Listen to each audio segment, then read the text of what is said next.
Saya ke diskusi utama Sapa Indonesia Malam, Saudara. Orang tua Fandi Ramadan, anak buah kapal yang dituntut pidana mati karena diduga menyelundupkan 2 ton sabu, meminta Presiden Prabowo Subianto membantu pembebasan Fandi. Orang tua menyebut Fandi dijebak dan tidak tahu menahu soal adanya sabu dalam kapal karena baru 3 hari bekerja di kapal itu. Keluarga Fandi Ramadan bersama pengacara Hotman Paris Hutapea menggelar konferensi pers di Jakarta Utara terkait kasus penyelundupan narkotika yang menjerat Fandi. Keluarga mempertanyakan tuntutan hukuman mati kepada Fandi dari Pengadilan Negeri Batam Kepulauan Riau. Keluarga mengklaim Fandi baru bekerja 3 hari di kapal tanker Sea Dragon dan tidak tahu kapal itu ternyata membawa sabu seberat 2 ton. Dia dijebak itu Pak Presiden. Sekali lagi lah Bapak Presiden, mohon kepada Pak Presiden, tolong bebaskan anak saya. Dialah satu-satu tulang punggung kami, tulang punggung keluarga untuk cari makan kami. Dialah yang membantu saya, Bapak Presiden. Dan dia masih ada adik-adik untuk disekolahkannya. Oke, jadi itulah tangisan dari bapak dan ibu ini. Semua bermula dari sini, Saudara. Seorang anak buah kapal tanker Sea Dragon, Fandi Ramadan, dituntut hukuman mati terkait kasus penyelundupan narkoba jenis sabu seberat 2 ton. Dalam pembelaannya, Fandi mengaku tidak mengetahui kapal itu atau kapal tempat ia bekerja menyelundupkan narkoba.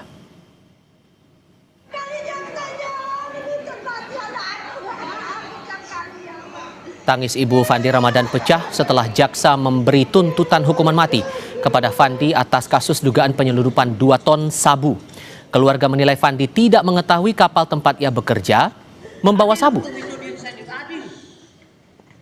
Kuasa hukum menyebut Fandi berada di dalam kapal tanker Sea Dragon karena bekerja. Ia melamar kerja ke kapal tanker Sea Dragon karena dari informasi yang ia dapat, kapal itu membawa minyak.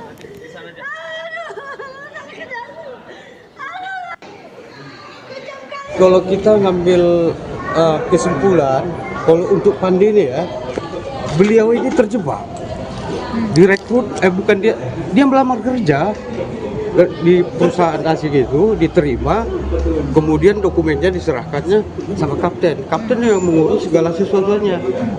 Tentang itu barang bukti itu, waktu di kapal, dia kan sudah ada kecurigaan sama kapten itu ya, apa ini Cap?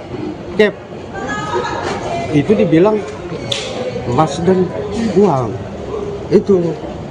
Sempat dia curiga juga, sempat dia bertanya juga supaya itu dibuka, tapi tidak kasih.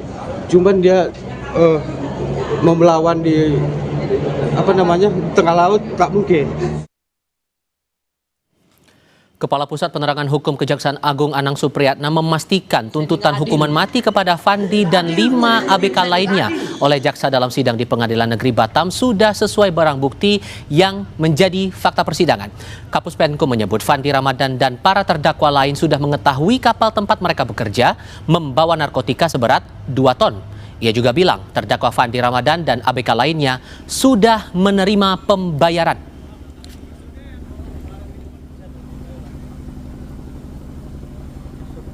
Itu jenis sabu di tengah laut dan para terdakwa sadar dan mengetahui, termasuk yang ABK itu mengetahui bahwa barang itu adalah barang narkotika dan itu disimpan sebagian ada di haluan kapal, sebagian lagi disembunyikan di bagian dekat mesin. Artinya menyadari dan menerima pembayaran juga yang bersangkutan. Dituntut maksimal berarti melakukan ini kan karena kejahatan itu berarti kan sudah mempertimbangkan berbagai hal, termasuk karena yang penting bagi kita negara dalam ini komitmen melindungi warga negara dari bahaya narkotika. Ini kan hampir 2 ton loh, nggak main-main, dan itu melibatkan lintas negara. Ini kan kejahatan internasional. Kita coba ulas kasus ABK kapal yang dituntut hukuman mati karena kasus narkoba 2 ton ini bersama dengan para narasumber. Bergabung lewat sambungan dalam jaringan Ketua Komisi Kejaksaan Pujiono Suwadi dan Bakhtiar Batubara, pengacara salah seorang terdakwa yang dituntut hukuman mati dalam perkara ini. Selamat malam Bapak-bapak sekalian dengan Tifal di sini. Selamat malam semua. Baik, terima kasih semua sudah bergabung bersama kami. Pak Bahtiar, saya mulai dengan Anda dulu. Tadi sore, saya sempat mendengarkan pernyataan dari Kapuspenkum Kejagung menjelaskan duduk perkara kasus ini dan disebutkan bahwa klien Anda ini dipandang mengetahui saat diajak bekerja sebagai ABK bahwa kapal itu akan mengangkut sabu, mengangkut narkotika. Jadi kapal kargo ini karena ada masalah perbaikan atau apa, tapi ada kita nanti di kapal tanker katanya minyak itu yang menjadi apa dasar kita. Memang dia tidak tahu kalau kapal ini mau barang-barang terlarang itu. Kemudian setelah berlayar itu di tengah laut memang benar ada kapal kecil yang merapat ke kapal mereka ini. Kemudian barang-barang yang ada di kapal yang merapat ini dipindahkan ke kapal mereka ini. Kalau klien kami ini, si Pandi ini kan bagian mesin, dia kan di bawah di mesin. Waktu itu memang dia diminta tolong membantu mengangkati ya. Disitulah dia bertanya sama chief officer-nya, ini barang apa ini? Nah, officer bilang itu emas dan uang katanya. Tapi si Pandi merasa nggak enak juga, nggak nyaman juga rasanya. Jangan-jangan ini nanti bom ini. Letak kecurigaannya itu apa, Pak? Kenapa dia curiga atas barang yang ada di tengah laut itu?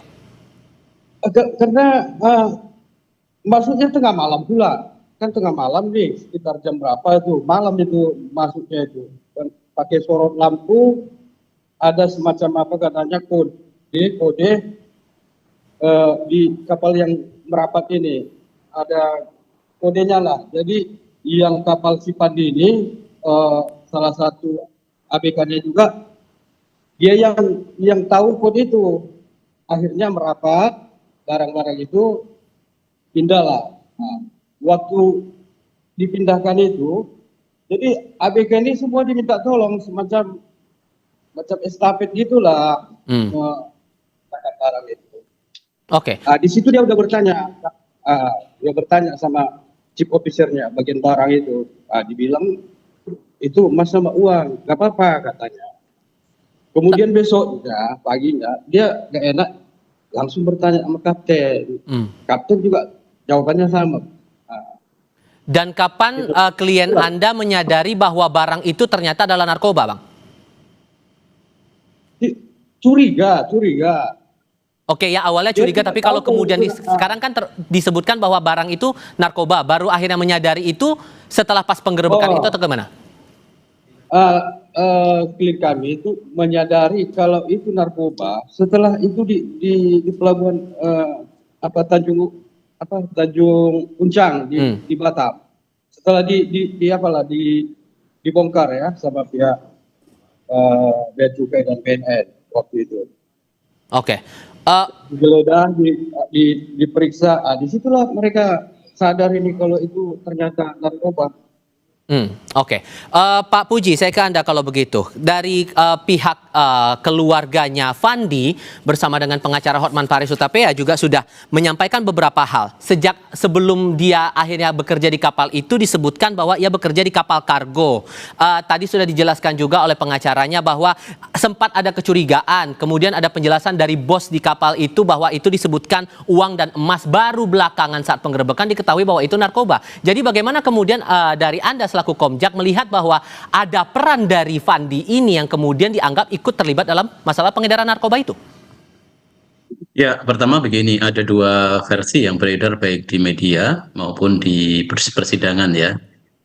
Baik itu di media ya versinya pengacara, versinya Mas Fandi, dan juga versinya penyidik maupun penuntut umum yang kemudian beredar baik itu di fakta persidangan, di persidangan ataupun kemudian di media. Nah, terhadap dua fakta ini kan kita harus mengetahui bahwa hukum pidana kita itu kan untuk menegakkan benangnya dibutuhkan prosedur. Nah, prosedurnya ini celakanya kan dalam beberapa hal belum bisa membuka tabir terhadap akses kuasa.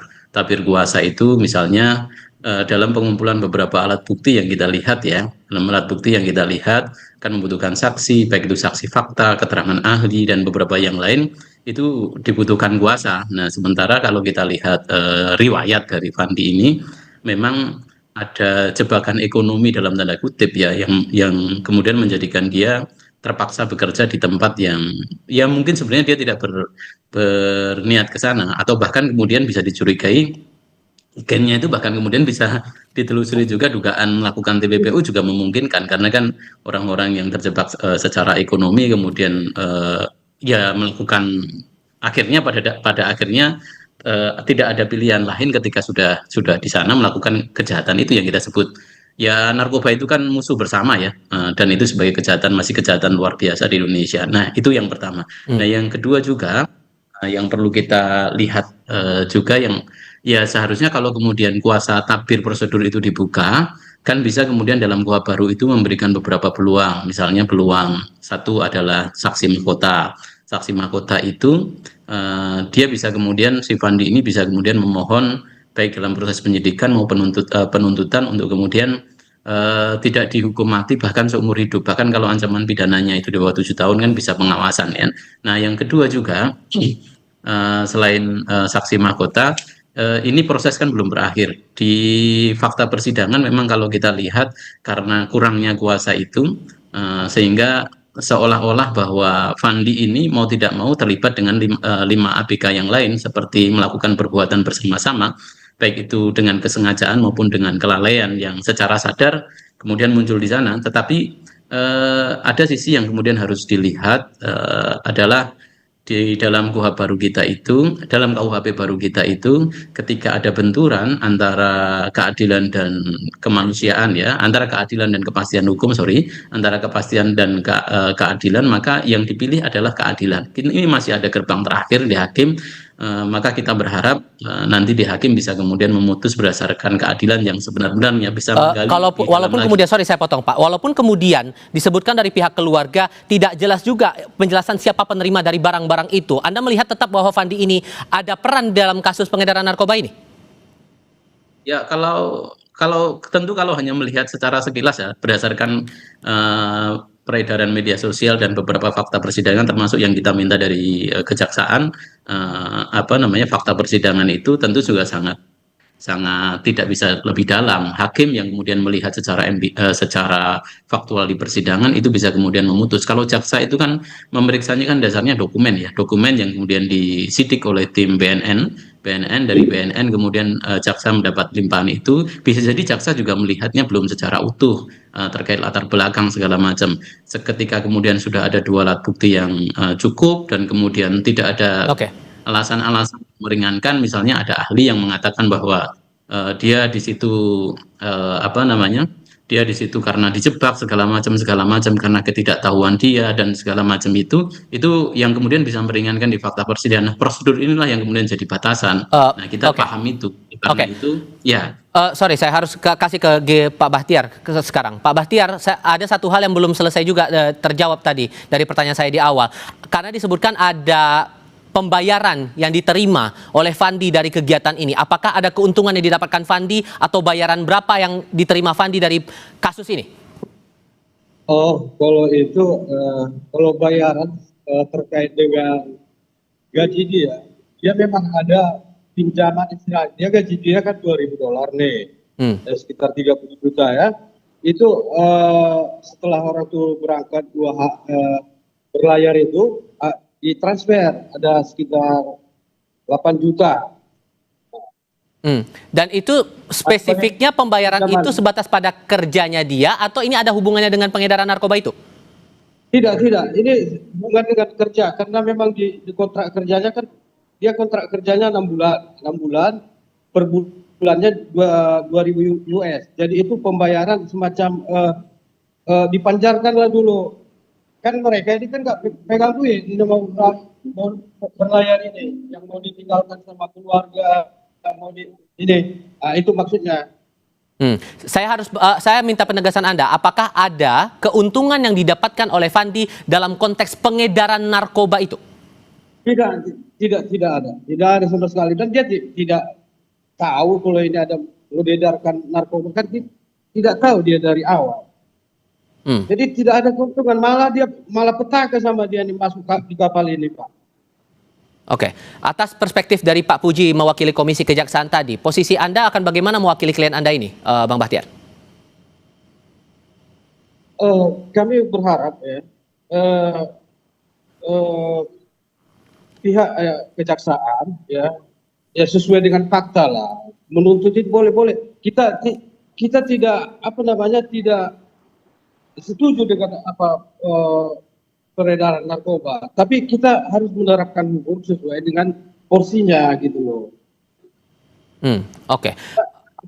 Apalagi klien saya ini paling rendah di situ, jabatannya kok disamakan semua, kok tidak melihat kedudukan dia di situ, apalagi dia bagian mesin kan tidak tahu menahu tentang barang-barang ya. Itu kan yang tahu itu kan chief officer, soal barang-barang kan officer yang lebih mengetahui. Kalau si Fandi ini kan taunya di mesin, merawat mesin, itu aja tahu dia. Karena dia minta bantu, mungkin ya jaksa berpendapat karena dia ikut membantu tadi mengangkat itu. Janganlah disamakan bahwa dia ikut sekongkol di situ. Oke, Pak Puji, dalam konferensi pers yang tadi, Hotman Paris Hutapea juga meminta kepada Jaksa Agung untuk menurunkan tim buat eksaminasi lagi tuntutan ini, dan dia bilang demi keadilan surat tuntutan itu bisa dicabut. Seberapa besar peluang itu menurut Anda, Pak Puji?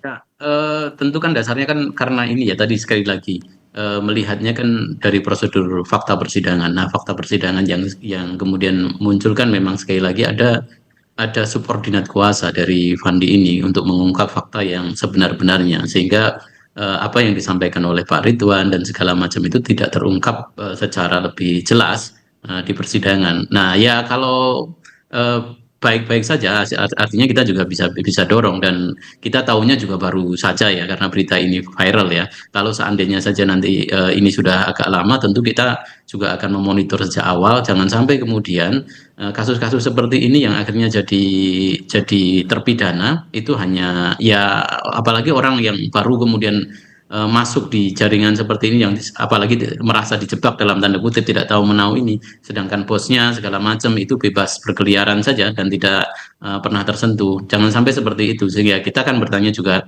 keadilan dalam porsi seperti apa gitu tapi sekali lagi ini kan jaksa kan melihatnya dari sisi berkas. Nah, bagus-bagus saja untuk kemudian yang disampaikan oleh Pak Hotman itu sebagai masukan, dan tim juga bisa kemudian turun. Hanya saja kan ini sudah proses tuntutan, tinggal kemudian menjawab di hakim. Kita masih punya benteng terakhir di hakim, dan kita berharap nanti hakim ketika kemudian memutus pun itu bisa mendasarkan pada keadilan daripada kemudian kepastian, seandainya memang betul fakta yang disampaikan oleh Pak Ridwan itu benar bahwa Fandi ini dijebak. Tapi apa dalam aturan yang ada, Pak, hal apa yang memungkinkan surat tuntutan itu bisa dicabut, Pak Puji?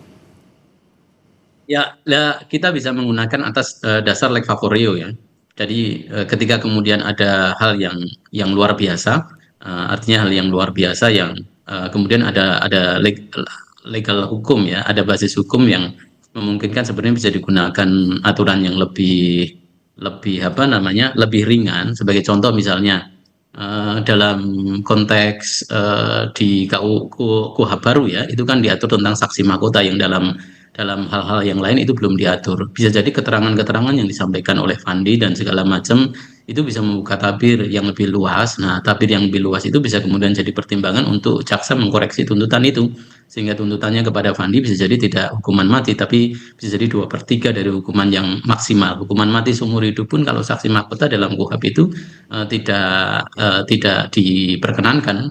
Jadi 2/3 dari hukuman maksimal. Kalau toh kemudian yang disampaikan oleh dari kubu Pak Ridwan ini, dari kubu Fandi ini memang benar seperti itu gitu, bahwa dia bagian dari korban segala macam itu, dia bisa kemudian mengajukan sebagai saksi mahkota. Bahkan lebih dari itu kalau misalnya fakta-fakta bisa menunjukkan bahwa memang dia bagian dari, ya siapa tahu memang dia bagian dari PBU, objek TPPU, orang yang kemudian diperjualbelikan, diperdagangkan untuk melakukan aktivitas bisnis haram, narkoba, yang dia tidak tahu menahu, ini ternyata bagian dari TPPU, sehingga dia bukan seharusnya bukan jadi pelaku, tapi bisa jadi korban. Pak Bahtiar, Tapi, Pak Bahtiar, seyakin apa Anda bahwa jaksa atau surat tuntutan ini bisa dicabut sesuai dengan harapan Anda dan klien Anda bahwa ya posisinya masih tetap tidak ada keterlibatan dalam peredaran narkoba ini?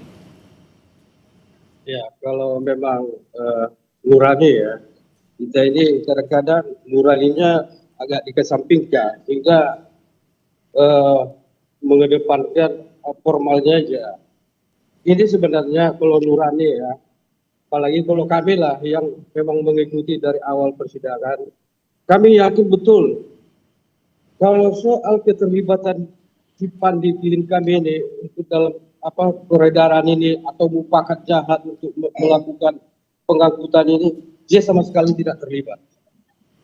Jadi kalau memang dimungkinkan, kalau bisa dirubah lagi tuntutan itu, ya kami sangat berterima kasih. Ya. Untuk Kemudian tanggal 23 nanti pledoi akan bagaimana, Bang? Ya, kalau memang itu kan sudah agenda persidangan ya, agenda persidangan terjadwal ya. Pledoi tetap kita memang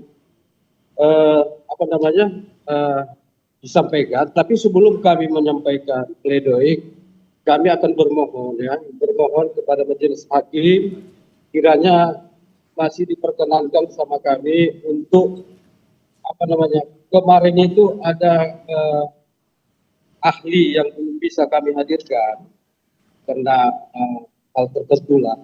Kalau memang itu masih dimungkinkan dan dihadirkan dalam persidangan sebelum pledoi dibacakan atau ditunda pledoinya, kalau hakim perkenankan, kami akan coba menghadirkan agar supaya terang. Baik. Oke.